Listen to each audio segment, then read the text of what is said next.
Welcome to Networking RX, a podcast devoted to helping business professionals like you enhance your networking skills in order to become more proficient giving and receiving quality business referrals and improving the overall quality of your life and the lives of those around you.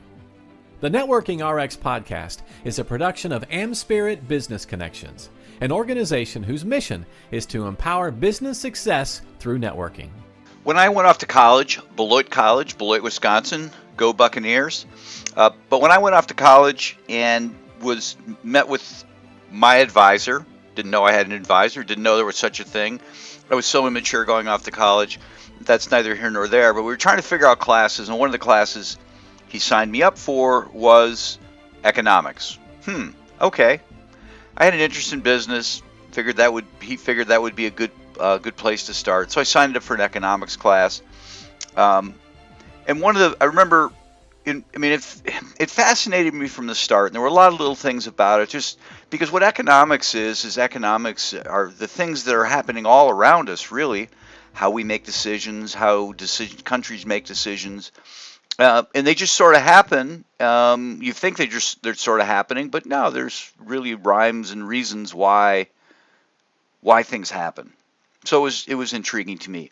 One of the early concepts he talked about was the law of diminishing returns. And he picked out a person in the room who was an upperclassman, somebody on the basketball team, I believe, and just, hey, you like hamburgers? Yeah, I like hamburgers. Imagine you're really hungry and I got you a hamburger. Would you be excited about that hamburger? And guy said, yeah, we could really be excited about that hamburger. And then he went on to say, how about the second one? And then he got to the fourth, and it's like, hold on, professor, 4 hamburgers. And that's how he illustrated the law of diminishing returns. And that has just stuck with me. And there's so many applications with respect to that. Similar in nature. A few years ago, I bought something I've been eyeing for months, with Facebook and Instagram and talking around your phone. It picks up on little things. And so I forget what it was, but it was nothing outrageous, something I convinced myself I deserved. When you get it, right? And I'm always ordering things, so it could be anything. Let's use tennis shoes. I have a whole fleet of tennis shoes. I rotate my tennis shoes. When I walk a lot, I rotate my tennis shoes, and depends on where I'm walking and when I'm walking. But anyhow, when I order a pair of tennis shoes, when they arrive, I feel this little rush. It's a new box, clean package, the excitement of owning something. And by week 2, it's just there. They're just shoes. They're part of the rotation. By month 2, I barely notice them. They're just in the rotation. They're dirty like the rest.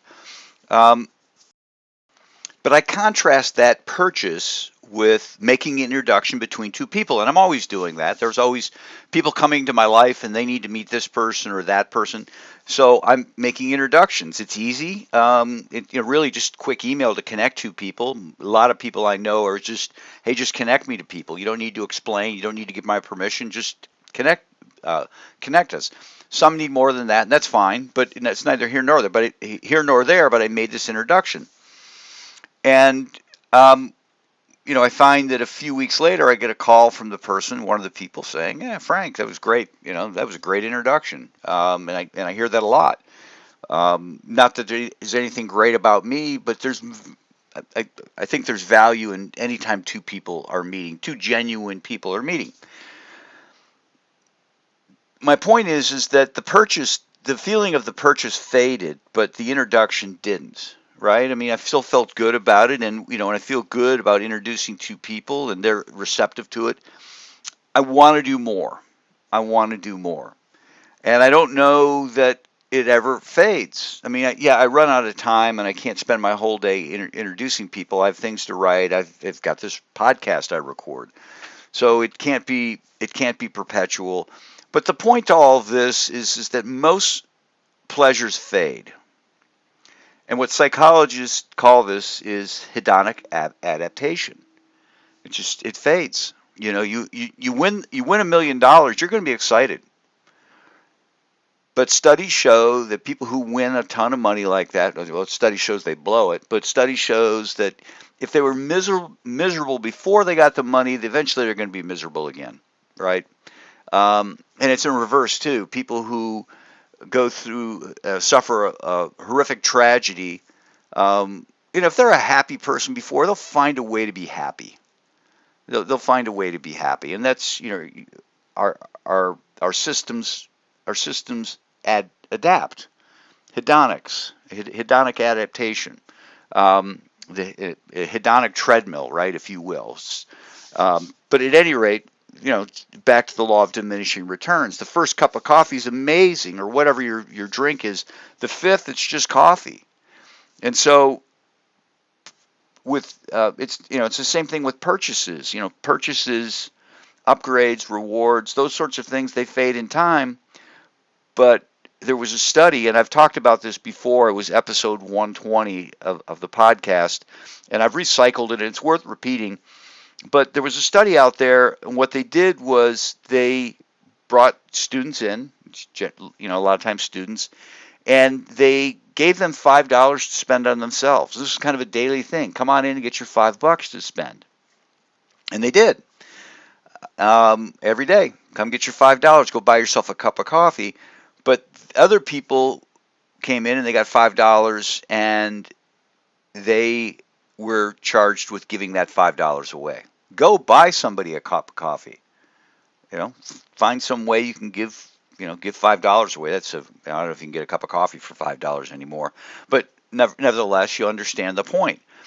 What they found was that the givers, with respect to the people who just got the money to spend on themselves, there was a diminished level of happiness over time. Yeah, I'm going in, go get my $5. It almost became an entitlement, right? All right, give me my $5. Give me my $5. But people who gave it away, the level of happiness that they got in doing something for someone else, whatever that might be, stayed the same. Day 5 there was the same as day 1. There was no diminishing return. Let that sink in. Let that sink in a second. The joy of getting fades. Ho hum, I got a pair of shoes. Ho hum, I got a discount. Ho hum, whatever it is you're getting, it's just that joy fades. But the joy of giving holds steady. Now, before I go on, let me talk about the lead researcher on this, Dr. Ed O'Brien. He's a behavioral scientist who studies things that most of us wrestle with every day. What actually makes us happy? What actually makes people happy, and how our minds sometimes get that wrong. He's a professor of behavioral science at the University of Chicago's Booth School of Business, and he researches how people predict, experience, and remember happiness. Think of his work like this. Most people believe they know what will make them happy. But very often we're terrible forecasters of our own emotions.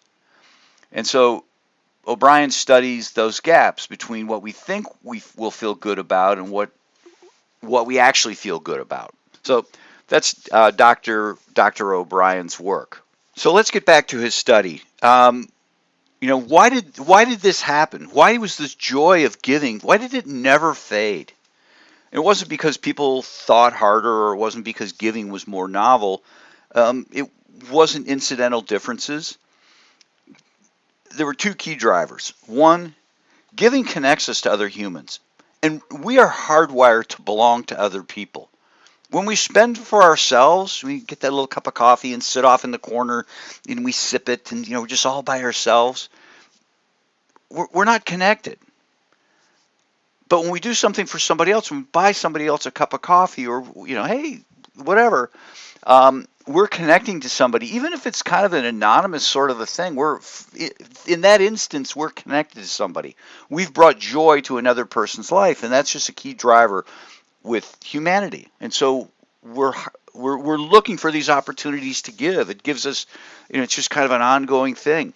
The second thing they determined was that when we give, we reinforce a positive self-image. I'm generous. I'm helpful. I'm someone who makes a difference, even though it's just maybe buying somebody a cup of coffee or $5. So when we're buying something, we're saying, I consume. I bought a pair of shoes. My kids laugh at me. You got another pair of shoes.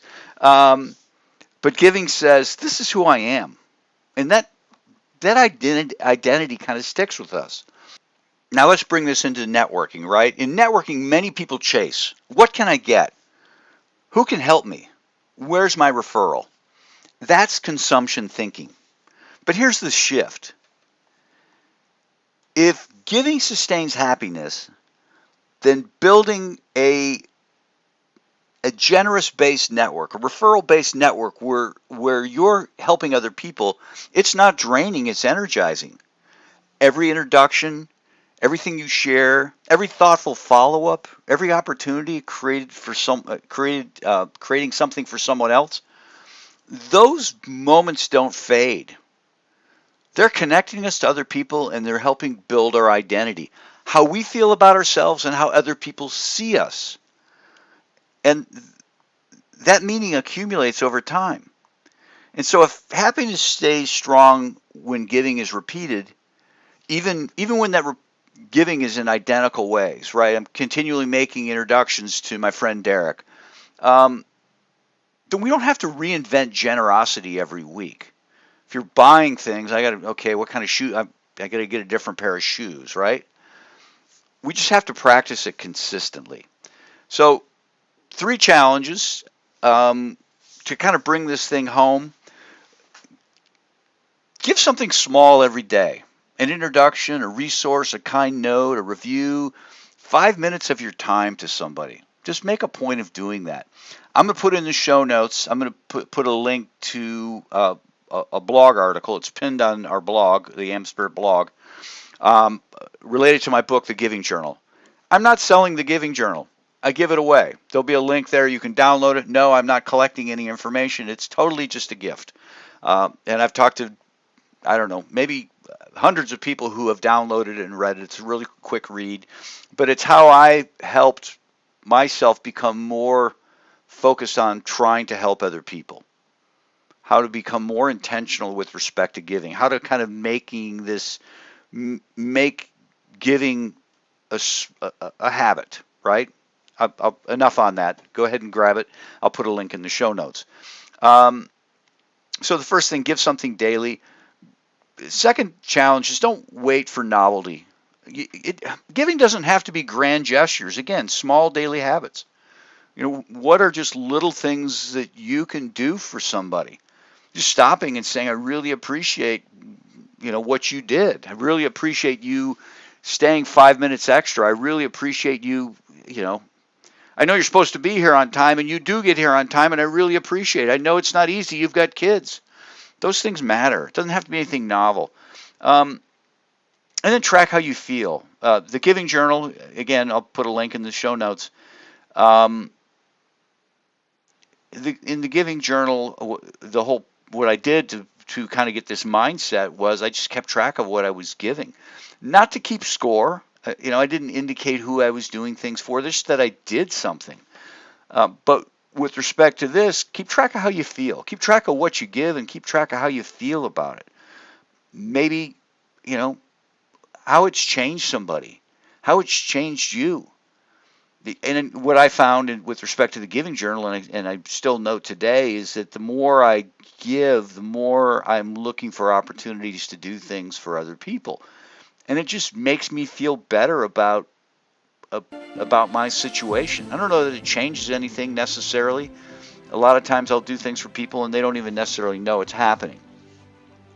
Anyhow, happiness from getting fades. It fades it fast. But happiness from giving strengthens, even if we're repeating it.